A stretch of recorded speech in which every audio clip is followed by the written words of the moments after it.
Hi everyone, in this video I'm going to be building a sleeping platform in the back of my new SUV here. This is a 2001 GMC Yukon. And here is our space. I have removed the rear seats. There was basically a bench seat right here. I believe these can have a third row of seats, but this particular Yukon did not have that. Now a GMC Yukon is the same thing as a Chevy Tahoe. So if you're interested in either of those, I think this video will be interesting to you. And also if you are interested in building any kind of sleeping platform in an SUV, I think this video will be worth watching because I'm going to be building a different kind of sleeping platform. I've never seen anyone else build anything like this, but you can see here how we have this nice, about 4 foot long flat section in the back here. And then where the seats used to be, it drops off and there's about a 4, 5, 6 inch drop down right here. So this section is lower than this section. My platform will have to accommodate that. That's one of the main reasons I'm building a platform instead of just putting a mattress down on the ground here. From the side here, this is what I'm working with. Again, flat back here, drops down in a couple different layers right here. I'm going to be removing this floor mat that's just there temporarily. I know people like to know the dimensions of these spaces. I just measured and it's about 77 or 78 inches long from the back of those front seats to this plastic area right here. And then as far as width, it's about 49 or 49 and a half inches between the wheel wells here. This is the narrowest section in the back here. It widens up by the doors there, but this is about 49 inches, roughly. There are a few things I'm looking for in this build. So as I said before, this is going to be a different kind of sleeping platform. Usually there's the platform here, and then there are either drawers underneath the bed, or it's just a platform on legs, basically, and you can access the space below the platform from the back of the vehicle. And that's something that most of these platform builds have in common. You access the stuff underneath the platform, the storage areas, by opening up the back of the car and then getting in that way. I don't want to do that. I want to be able to access my gear from inside while I'm inside. And so my platform is going to be opening up like this. I don't know if that makes sense right now. I'll show you the mock-up I have in a minute here.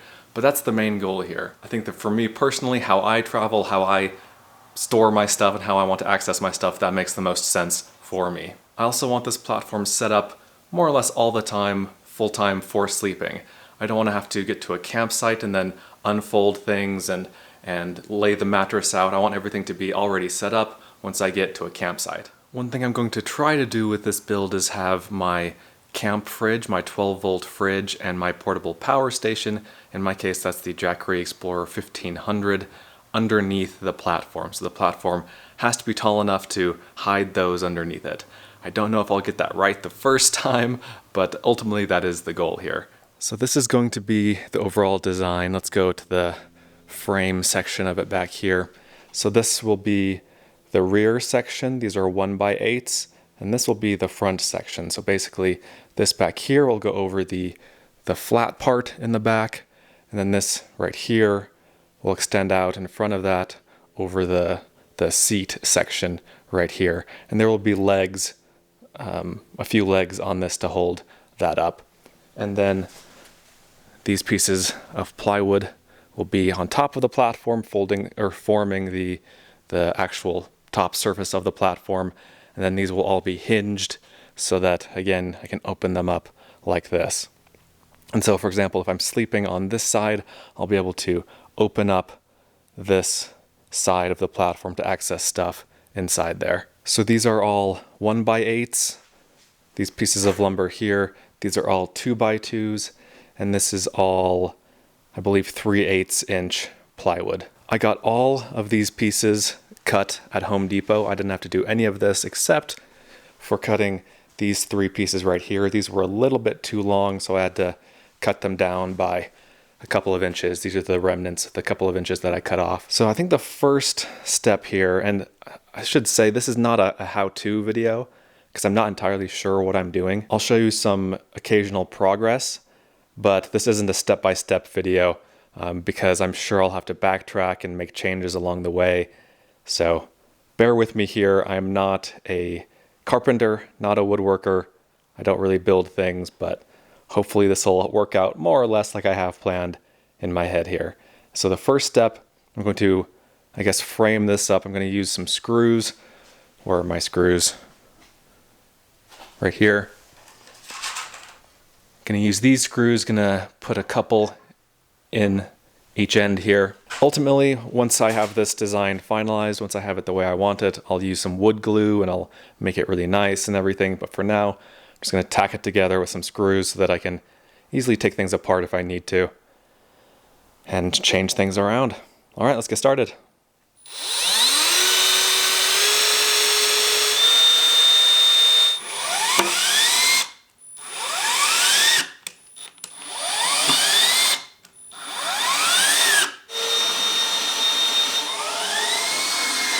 Got the basic frame all put together here. I'm just gonna do a test fit to make sure it fits.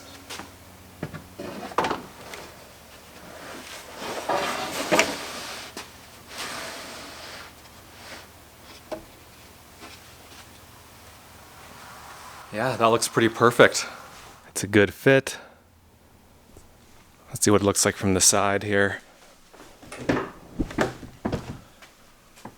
Yeah, it looks really nice. I think I'm gonna ultimately have it out here a little bit more so that it's more or less even with this down here. Okay, now let's see if these will fit on here. And once they're on there, if there's enough room, if there's enough clearance here for me to open them up.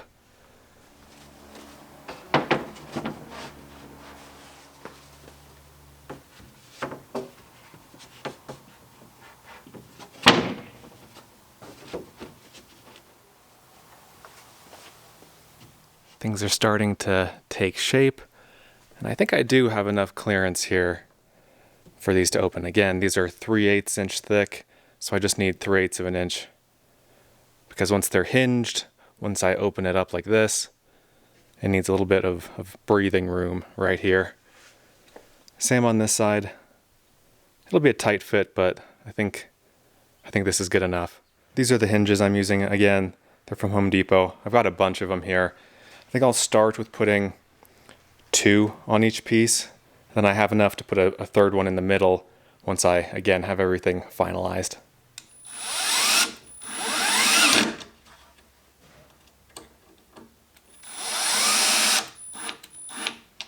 Okay, got one side of a functional hinge here. The problem is that these screws that come with the hinge are a little bit too thick for this thin plywood. This is relatively thin plywood. Again, it's 3/8 inch, and so my dad went out. I'm at my parents' house, by the way. My dad went out, and both my mom and dad have been helpful with this whole build. They helped me go source materials like screws, and we drove around and they helped me sand these pieces yesterday, so thanks to them, this is possible. And so my dad went to Ace Hardware and picked up some shorter screws.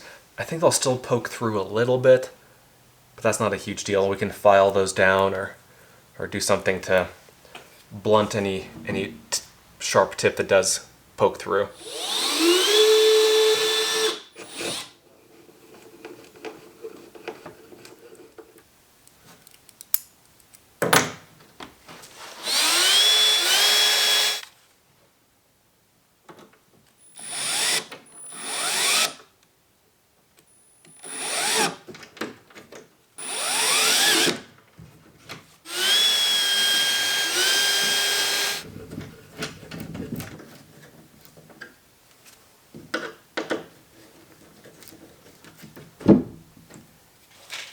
Okay, moment of truth. Let's see if the whole thing can open and close.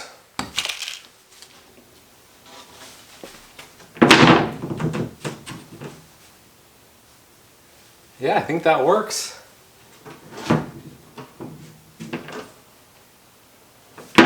Let's see if we can fit the other one in without creating too big of a gap here or without them being too tight up against each other. Cross your fingers.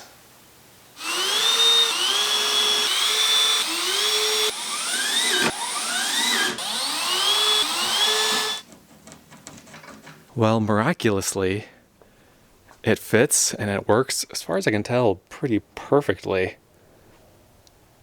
This opens up like this. And one thing to keep in mind if you're building something like this is where the door is. You might need to round this off or, just cut off the corner. I think I'll be okay, but I might need to trim that a little bit. Other side also works well.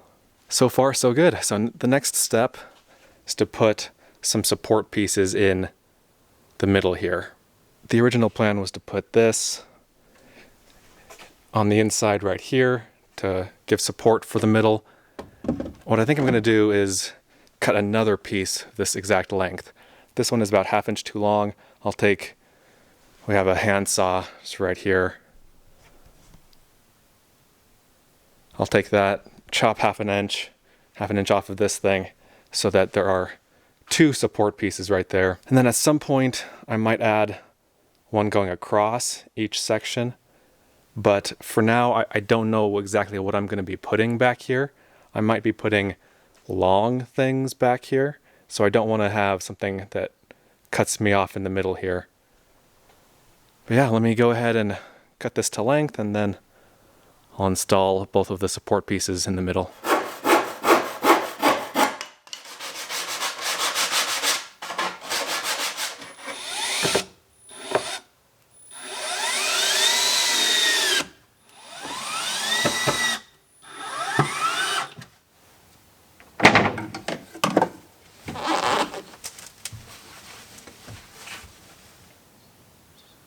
That's pretty good.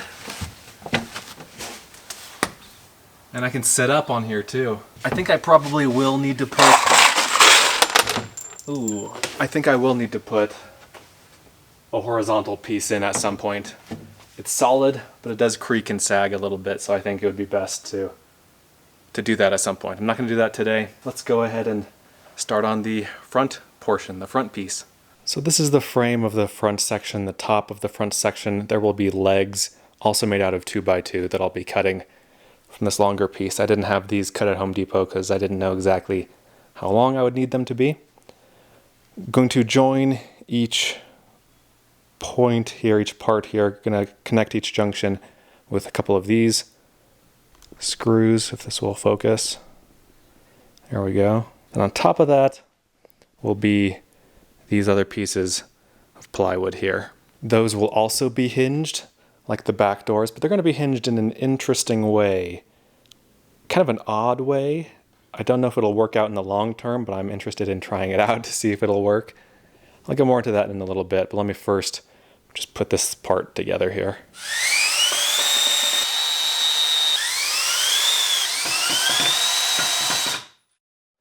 Okay, well this took some doing. This took a while because, well, basically I don't think that the frame of the 2x2s was square. Like when I close this, you can see how there's no gap here, but then there is a gap. And that just made problems with the 2 pieces fitting together, and anyway, it's kind of a mess. But I eventually fixed it. So this is how it's going to be. Like this, just, raised so it's on the same level as the rest of the platform. This opens up this way. And this opens up this way. Basically, I want to be able to access these from here, from this door, and from the front seat. So if I'm sitting in the front seat, I'll be able to lift it up like this. And I'll be able to lift this up like this. I'm one step further along now, and I wanted to show this to you. So I screwed these scrap pieces onto here, and that's what this will rest on until I can screw this in to this. Well, everyone, after 3.5 hours of work, I think it's done, more or less. There's still minor things I need to do, but it's mostly done. So, in the back here, you've seen this. Got nice storage here. There is space right here that I'm going to fill with something. At some point, I'm probably going to put another piece of wood that continues down from this. so that whatever is in here can't slide forward, can fall forward into that spot. But that's not a big deal. That can just be screwed on whenever I get around to getting those pieces. Okay, so you've seen that. Let's go around to the front. This one goes up like this. So I've got 3 legs on this. There's some good storage here. You can see the 2 blocks that I screwed on there. So this panel folds back. This one folds to the side. And so the plan is to put the fridge here, the power station there. In fact, let's do that right now. I've added 1 mattress to the top here. I have 2 of these. They are identical mattresses. And so you can still open it up to access whatever's inside. The other mattress is at home. Again, I'm not at home right now. You can easily lift it up to access the fridge. This is the Alpacool C20 fridge. Just barely fits under this thing. And then on the other side, this is the Jackery Explorer 1500 to 1500. I could probably or maybe even put that like right here or right here. There's enough room here.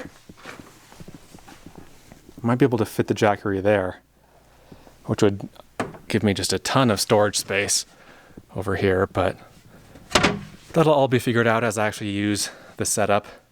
And again, as far as these openings go, these hatches, this is the preliminary setup.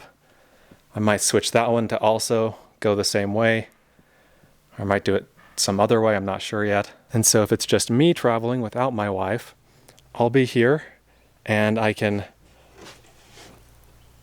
just open this up from the inside while I'm sitting on that bed. I'll have some kind of handles here, like some webbing straps or some rope straps I can just pull. I'll add that on later. Again, there are a few little tweaks I'm sure I'll be making in the future. But overall, it turned out surprisingly well. In theory, once I get on the road, I'll figure out whether I really do like it, but... So I'm 5'11". I can't sit up completely straight. I can sit up mostly straight. And if I go back a little bit more, I can sit up even more straight.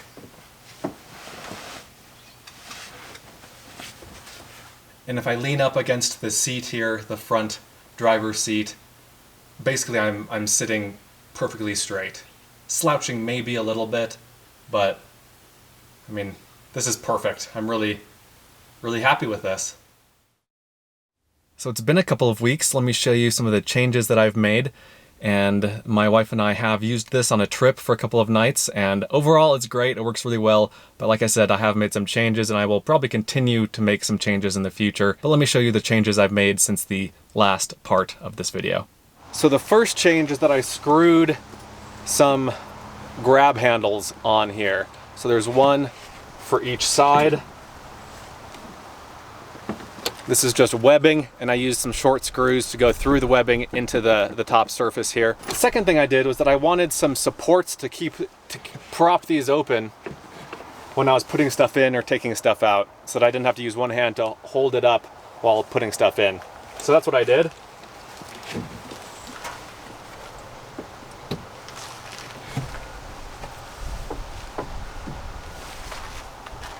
And that works really well. So this is made just out of 1x2, and so are these. And then down here, there's just a carriage bolt with some washers and a lock nut on the other side here to hold everything in place. And so it just swings up and down. You'll notice that on this side, there are 2 pieces. And let me show you what that's for. I can open it up even wider so that I can put big bulky things in here. So for example, I recently got an electric folding bike. A company sent that to me, and you'll see a video about that in the future.